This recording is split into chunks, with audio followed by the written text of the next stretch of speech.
回遊香港阿里應門第7季生活教育第3集，在己與為他。上集提到理解包含諒解同進入他人生活世界嘅意思，又喺末段講到由本位進到他位係人類重大一步。原因除咗理解他人生活世界以外，仲係與人並肩同行不可或缺嘅秘訣。雖然好多人忽視呢一步，卻係生活教育成與敗決定性嘅環節。當法西斯邪惡政權鉗制思想，譬如迫害獨立書店、阻止人獨立學習，其實佢哋做緊啲乜呢？喺度，我會叫大家留意一個曾經提及嘅觀念：自同性 （self-sameness）。法西斯將佢自身投射出嚟嘅一套以不能自主嘅思想同行為模式強加於人，要人順從。呢種不容許差異嘅暴行，一味認同自身嘅一套以自同性統合其他人。本雅明將法西斯定義為不願意反省，意味住嗰啲人你以為可以鬧醒佢哋，事實係佢哋完全唔會接受批評。而幾十年之後，富柯就話人人都有法西斯喺佢嘅腦裏邊。反省同將權力通過論説無限咁延伸，正係生活教育必須好好面對嘅挑戰。如果我哋唔想成為法西斯嘅話，唔識反省，點解會咁呢？對我嚟講，自同性已經表達咗法西斯將自身困囿喺佢內在世界，並冇向外嘅開口，不能包容甚至接受有異於自身以外嘅世界同埋人。會唔會係擇善固執啊？善良嘅人都會犯錯，但唔會係選擇錯誤同不諒解而固執嘅。咁做係邪惡而唔係善良。好似19年有位朋友並唔喺暴動現場被捕，搜出雷射筆，爛仔集團幫佢換電之後話雷射仲有效。初判當然冇罪啦。最近犯罪集團上訴，結果冇罪嘅反而被判有罪。呢種就係法西斯強加於人佢自身嘅惡念同罪疚啦。至於正面積極嘅生活教育，又唔使推出一啲抽象難明嘅概念或者艱澀無倫嘅專有名詞，但仍然能夠達到抗拒法西斯邪惡自主性嘅目的。只需喺日常生活經驗裏邊細眉細眼嘅地方，就足以拿捏到舉一反三嘅靈感，體會到似乎深邃無形嘅大道理。聽講易經有句話：大音希聲，大象無形。重要信息靜寂無聲咁傳播，不容忽視嘅視像，卻又無色無形咁呈現。呢種觀察音訊無聲視像隱蔽，堪稱為關鍵論 （polarism）。意思將好似矛盾同極端嘅論點置放一齊，立論上好似唔邏輯，但呢種匯集式思考，重點在於破除生活經驗嘅種種限制。以前講過，語言係我哋日用嘅溝通工具，但係又好少查究將信息傳通以外，語言表述更基本嘅特質同埋意涵。再次翻去詮釋學大師加達馬深入淺出嘅分析，之前已經指出，理解 understanding 等同解讀 interpretation， 亦即解讀他人同自身嘅生活世界 life world。整個過程都喺語言裏邊進行，而且唔單純係用字上面嘅解讀，更包含超越字面嘅層面啊！加達馬叫我哋留意，大部分人都以語言為思想同傳播信息嘅工具。語言分析學大師維根斯坦喺《邏輯哲學論》所述，真理不能從人提出嘅論述中揾到，只能夠喺所提出嘅命題同事實之間相互參照而取得。呢種理念已經由 AI 所取代啦。例如，我點樣先至可以有1000人 subscribe 我嘅播客啊？ AI 應該會將其他人成功嘅事例叫我去參考咯。可惜我冇用 AI 啊，所以無從證實我呢個命題啱定錯。問題係命題同事實相互印證，是否就係擺在眼前不證自明嘅事實嚟咧？抑或理解有關事實都要喺語言裏邊進行嘅咧？命題同事實嘅意義，人可以理解嘅，都離唔開好多時隱而未現嘅語言系統同埋意義網絡。加達馬進一步引用蘇格拉底嘅睇法，根據蘇格拉底，語言唔係集定約成咁決定個別嘅意義，又唔係文字同所指之物之間自然嘅關係。佢相信語言關乎意義同理解之間點樣串述起嚟。意思係真理並不存在於文字與所指之物嘅正確聯繫上面，反而應該在乎文字嘅意義網絡裏邊。從那意義網絡上，某個意義緊密地聯繫到其他嘅意義。例如，當我哋講紅色，佢嘅意義唔單止聯繫到所有顏色分類同系統。紅色唔係紫色或橙色，又唔係某種紅色，好似可樂專用嗰種紅色，或者粉紅色等等。紅色又同自然世界分唔開，好似紅日、大紅花等，因為自然世界都喺意義網絡上。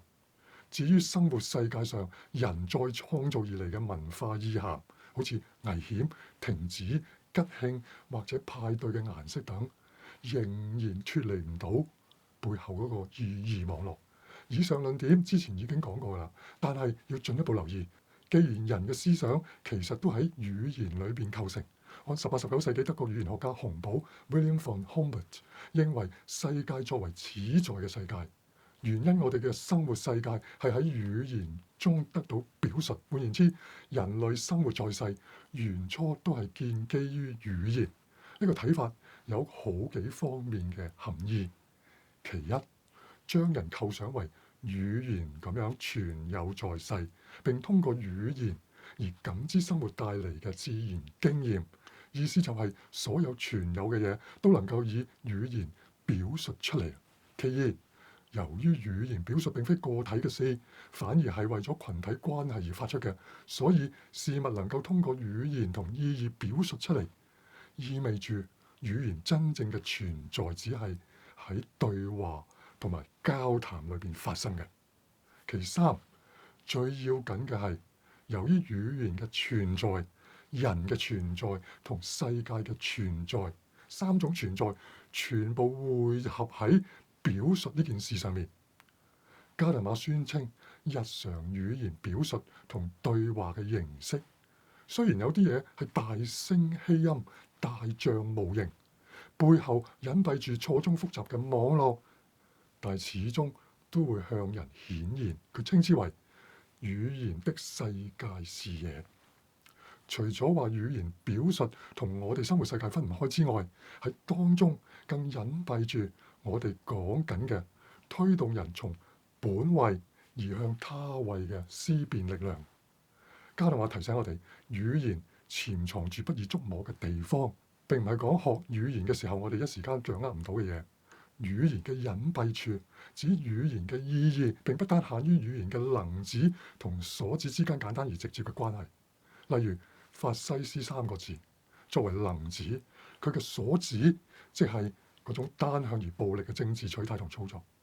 只不過法西斯嘅意義可以具備無限嘅潛能同埋可能性，要理解同解讀佢呢三個字都有無限嘅可能咯。原因語言具有思辨 speculative 嘅力量啊。關鍵論咁點出意義同生活在世相反相成嘅經驗，當然仲可以提出反論，例如揾法西斯嘅弱點打敗佢。意義與世界結合，並非通過語言表述將世界嘅現象複製出嚟。呢點好似有啲多餘，但係唔可以唔搞清楚。如果語言意象只不過係將世界指示或者再現出嚟，其實我哋好容易就落入自同性嘅果構，以自身嘅視野同諗法強加於外在世界同他人嘅身上。加特馬仔細地以城堡嘅鏡像作為例子，鏡像或其他複製嘅圖像，其形象被投放出嚟，正如其形象投放到觀者嘅腦海裏邊一樣，係個形象，唔單純係個反應，更加唔係一個幻象。意思係喺人嘅理解同思考過程裏邊，城堡嘅形象同現實中嘅城堡喺理解過程裏邊得到一個判斷。呢個例子說明語言表述只要經過具意識嘅理解過程，闖入原本隱蔽未現嘅意義網絡，語言表述就能夠超額完成咁帶我哋超越所用嘅語言，因而能夠跟處於他位嘅意義整體地進行對話嚟到檢視佢實際嘅意思啦。好多人都會試過上深一層，突然間明白某啲説話或者遭遇嘅意義嘅。最近暑假好多在英港人都會翻去小漁村，我喺度諗，因為種種原因要翻香港，無可厚非。但係因為咁就噤若寒蟬，善惡不分，甚至疏離，好似我哋呢種心不死嘅人，期盼喺關鍵時刻佢哋會重新參與抗爭。最近睇到有個之前定居台灣嘅 KOL 出片，講佢喺英國曼城嘅生活。之前提過呢位自認學術嘅 KOL 喺台灣大選之年推介汪精衛新全集，借汪後人把口講汪精衛並唔係漢奸，只係私人心腸，愛好和平，而追求和平成為國民黨買台投共嘅口號。你會唔會覺得係純粹巧合呢？而家個 KOL 踩入港人聚居嘅大曼地區，又係巧合咁巧？重點係理解同解讀，從在手嘅材料有意識咁樣去理解，讓呢啲材料劃破表面現象。所以加特馬一再強調解讀語言表述，為嘅係發現真理事件。之所以稱之為事件 event， 原因真理並非死物，而係會演變嘅進程。加特馬叫我哋睇到潛在喺語言表述由內在本位移向外在他位嘅一啲動能。拿捏呢個動能係接近同參與真理事件嘅秘訣嚟㗎。自不待言，發現真相，面對語言表述以外嘅底蘊，而真相同底蘊可以係敵對於我嘅，對他者敞開。加特馬話俾我哋聽，雖然沒有人強迫我們那麼做，就得承認我自己必須接受那對抗我的。總括來講，將隱而未見嘅為他倫理從內心被煥發出嚟，其實就係語言存在最原初嘅目的。用語言對話交流，而唔係喐手喐腳咁解決問題，表明同他人嘅倫理關係，只可能喺語言表述上得到明確嘅認識。呢點不容忽視。講到為他倫理，為他者嘅倫理，又要再提勒維洛斯 Emmanuel Levinas。勒維洛斯同加特馬相似嘅地方係佢提出説話 saying， 意指語言傳通過程中嘅內在語言。簡單講，語言表述過程裏邊，他者即對話嘅對象，就喺我哋嘅表述裏邊呈現出嚟啦。正如加特馬所講，對抗我嘅他者啦，叫講者感到害怕喎。問題當然係幾時講嘢會驚㗎？我哋平時講嘢一般都唔會膽怯㗎，尤其是所講嘅只不過將自己所感知同埋所想嘅講出嚟嘛。基於自我而作出表述，説話嘅對象唔係首要唔重要嘅。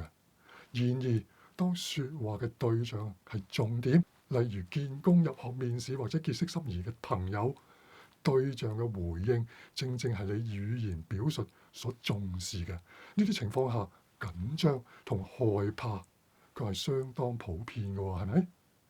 勒維洛斯認為喺呢種緊張同害怕嘅情況下，人就可以體會到個人嘅主體唔再重要，將自同性拋低。喺理想情況下，甚至叫人好高敏感度咁樣同冇條件咁樣參與所發生緊嘅事件嘅。你就會發現原來喺日常自我意識裏邊，將為己同為他兩種動機相互運用起嚟。勒維洛斯提醒我哋，語言表述超越性嘅一面，叫我哋理解到為他並唔係一件偉大嘅事，又唔係了不起嘅行徑，非普通人所能及嘅。反而只要我哋説話嘅時候睇重他者嘅反應或者需要，其實已經負起自願自主地對人嘅倫理責任。先決條件係我哋至少嘗試理解當中發生緊嘅真理事件啊，真相。下集繼續，加油！